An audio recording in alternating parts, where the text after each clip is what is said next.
Hello students, class 12th chemistry में हम पढ़ रहे हैं पार्ट विलियन।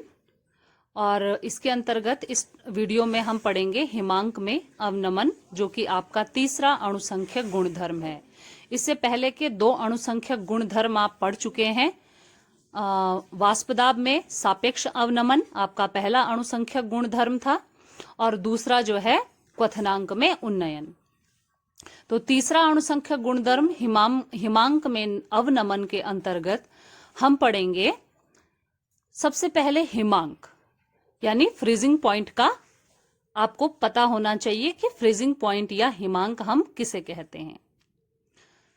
तो आप देखेंगे, जिस ताप पर किसी पदार्थ की द्रव तथा ठोस प्रावस्थाएं एक साथ साम्यावस्था में स्थित हो सकती हों, वह ताप उस पदार्थ का हिमांक कहलाता है।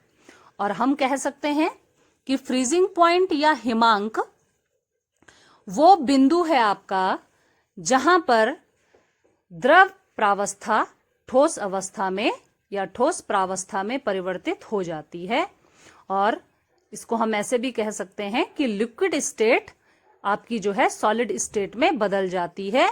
वो टेम्परेचर, वो पॉइंट आपका कहलाता है हिमांक या फिर फ्रीजिंग पॉइंट। ये ग्राफ मैंने यहाँ पे प्लॉट किया है, आप देख रहे होंगे। प्रेशर वर्सेस टेम्परेचर का ये ग्राफ है। और इस ग्राफ में आप देखेंगे कि यहाँ पे एक पहला कर्व मैंने बनाया है। देखिए, ये पहला कर्व विलायक के लिए है। विलायक के जो अणु हैं वो अपनी स्टेट चेंज करते हैं, यहां से धीरे धीरे कूल होना शुरू हुए हैं और लिक्विड स्टेट से फाइनली इस पॉइंट पर आकर ये सॉलिड में बदल जाते हैं। इस पॉइंट को यहां नीचे हमने डॉट डॉट डॉट से ड्रॉ करके यहां टेम्परेचर तक लाए हैं, जिसे हमने टेम्परेचर T1 से इसको डिनोट किया है।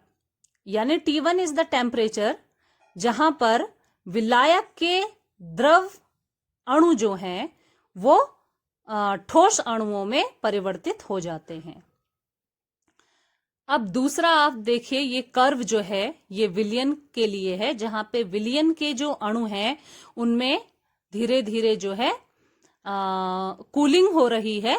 और ये कर्व आपका जो है इस पॉइंट पर आकर यहाँ पे द्रव अवस्था से ठोस अवस्था में परिवर्तित हो जाते हैं। विलियन के जो अणु हैं इस पॉइंट पर लिक्विड स्टेट से सॉलिड स्टेट में कन्वर्ट हो जाते हैं। और वहां पे हमने इसी डॉटेड लाइन से इसको टेम्परेचर तक लेकर आए हैं। ये आपका टेम्परेचर T2 है। T1 वो टेम्परेचर है जहां पर विलायक के जो अणु हैं द्रव अवस्था से ठोस अवस्था में परिवर्तित हो रहे हैं। और T2 वो टेम्परेचर है जहां पे विलियन के जो अणु है वो लिक्विड स्टेट से वो आपकी द्रव अवस्था से ठोस अवस्था में परिवर्तित हो रहे हैं। अब आप यहाँ पे देख रहे होंगे कि ये हमारा बिगिनिंग पॉइंट है टेम्परेचर का, और इस तरफ हमारा जो है टेम्परेचर बढ़ता जाएगा। तो हम देखेंगे यहाँ पे कि जो ये विलियन के लिए जो आपका फ्रीजिंग पॉइंट है, यानी विलियन का जो हिमांक है वो विलायक के हिमांक से कम है। ये कम है, T2 टेम्परेचर कम है और T1 आपका जो है ज्यादा है। तो ऐसा क्यों हुआ है? यानी विलियन जो है वो उसका हिमांक कम क्यों है और विलायक का हिमांक ज्यादा क्यों है? तो आप देखेंगे कि किसी भी विलायक में जब कोई अवाष्पशील पदार्थ घोल दिया जाता है या कोई अवाष्पशील पदार्थ विलेय मिला लिया जाता है तो वाष्पदाब कम हो जाता है। ये आप पहले कॉलिगेटिव प्रॉपर्टीज, पहले अणुसंख्य गुणधर्म में पढ़ चुके हैं कि जैसे ही आप कोई अवाष्पशील विलेय शुद्ध विलायक में मिलाते हैं तो उसका वाष्पदाब, विलियन का वाष्पदाब जो है कम हो जाता है। यानी द्रव के जो अणु हैं विलियन में, जो विलायक के जो अणु हैं वो उतना ज्यादा वाष्प नहीं बना पाते हैं।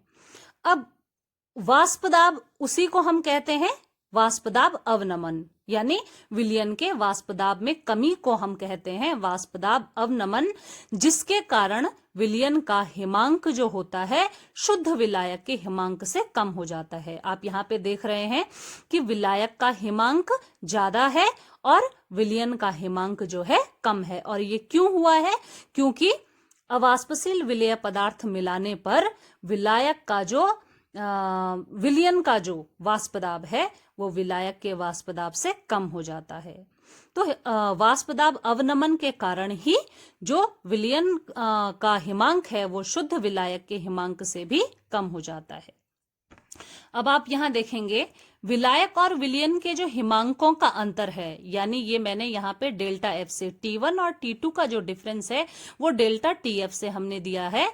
T यहाँ पे आप देखेंगे T जो है दैट इज टेम्परेचर, यानी वो टेम्परेचर जहां पे आपका जो है फ्रीजिंग शुरू हुई है, और डेल्टा का मतलब होता है अंतर। तो डेल्टा TF को हम लिखेंगे T1 माइनस T2, क्योंकि T1 बड़ा है और T2 छोटा है, तो डेल्टा TF हो जाएगा T1 माइनस T2। दूसरा, अभी हमने देखा था कि डेल्टा TF यानी आपका जो हिमांक का अवनमन है, जो विलायक और विलयन के हिमांक में जो डिफरेंस है वो किसके बराबर होता है? वाष्प दाब। वाष्प दाब अवनमन के बराबर होता है। तो हम ऐसे भी लिख सकते हैं कि डेल्टा TF समानुपाती वाष्प दाब अवनमन। अब वाष्प दाब अवनमन जो है उसको लिखा जाता है P0A minus PA upon P0A। इसको आपका कहा जाता है, पूरी टर्म को कहा जाता है वाष्प दाब अवनमन, जिसका मतलब होता है partial pressure of A in pure state minus partial pressure of solution upon partial pressure of the solvent in pure condition. और ये किसके बराबर होता है? ये होता है मोल अंश के बराबर, विलेय के मोल अंश के बराबर। तो आप जो है ये XB जो मोल अंश है इसको आप कहां पे लिख सकते हैं? Delta TF equals to XB भी लिख सकते हैं। Delta TF equals to XB, क्योंकि डेल्टा TF किसके बराबर होता है? वाष्प दाब अवनमन के बराबर, और वाष्प दाब अवनमन जो होता है वो मोल अंश विलेय के मोल अंश के बराबर होता है। ये आपकी हो जाएगी यहां पे पहली इक्वेशन। अब आगे हम देखेंगे इसमें यहीं पे जो डिफरेंट एक्सपेरिमेंटल ऑब्जर्वेशंस हैं उनके आधार पे ये देखा गया है कि हिमांक में जो अवनमन होता है वो मोललता के समानुपाती होता है। दैट इज डेल्टा TF जो है ये डायरेक्टली प्रोपोर्शनल होता है M के, स्मॉल m, जिससे हम जो है मोललता को डिनोट करते हैं। अब समानुपाती का निशान हम हटाएंगे तो यहाँ पे एक नई टर्म आ जाएगी, एक नया कांस्टेंट आ जाएगा KF, जिसको कहा जाता है मोलल हिमांक अवनमन स्थिरांक। तो delta TF is equal to हो जाएगा KF इंटू M। याद रखिएगा ये एक कांस्टेंट है, ये एक स्थिरांक है। अब बात करते हैं मोललता की। मोललता बराबर होता है विलेय के मोलों की संख्या अपॉन विलायक का द्रव्यमान किलोग्राम में। तो इसको कैसे रिप्रेजेंट करते हैं? विलेय के मोलों की संख्या को रिप्रेजेंट करते हैं NB से, और विलायक का द्रव्यमान आप करते हैं WA से। इसका मतलब मैं आपको बता दूं कि A एक विलायक है और B एक विलेय है। अब NB upon WA, M is equal to हो जाएगा NB upon WA in kilogram. NB जो कि एक विलेय के मोलों की संख्या है, तो मोलों की संख्या हमेशा किसके बराबर होती है? भार, जिसे हम WB से लिखते हैं, अपॉन अणुभार, जिसे कि हम MB से लिखते हैं। अब ये WB अपॉन MB जो है आप NB की जगह रख दीजिए, तो हमारा M कितना हो जाएगा? M इज इक्वल टू हो जाएगा WB upon MB upon WA in kilogram. अब ये WA जो है ये किलोग्राम में ना होकर अगर ग्राम में इसको लिखेंगे तो वैल्यू हमारी कैसे कन्वर्ट होगी? M is equal to WB upon MB upon WA in gram upon 1000। और इन सारी टर्म्स को अगर आप अरेंज करेंगे तो ये हो जाएगा M equals to WB into 1000। यहाँ पे 1000 क्यों किया? क्योंकि ग्राम को हमने किलोग्राम को किस में बदला है? ग्राम में बदला है। तो WB into 1000 upon MB into WA ग्राम, ये आपकी जो है मोललता बराबर हो जाएगा। अब ये मोललता का जो मान है जिसको मैंने समीकरण 2 से लिखा है, इसको अगर आप समीकरण ए यानी delta TF equals to K F into M में सब्सटीट्यूट करेंगे तो हमारी जो फाइनल इक्वेशन होगी वो होगी delta TF equals to K F into W B into 1000 upon M B into W A in gram. ये पूरी टर्म आपको बताएगी हिमांक में अवनमन। और मैं पहले भी बता चुकी हूं कि ये के एफ जो है ये एक स्थिरांक है जिसे मोलल हिमांक अवनमन स्थिरांक कहते हैं। डब्ल्यू बी आपका जो है विलेय का भार है, एम बी आपका विलेय का अणुभार है और डब्ल्यू ए आपका जो है विलायक का द्रव्यमान है इन ग्राम्स।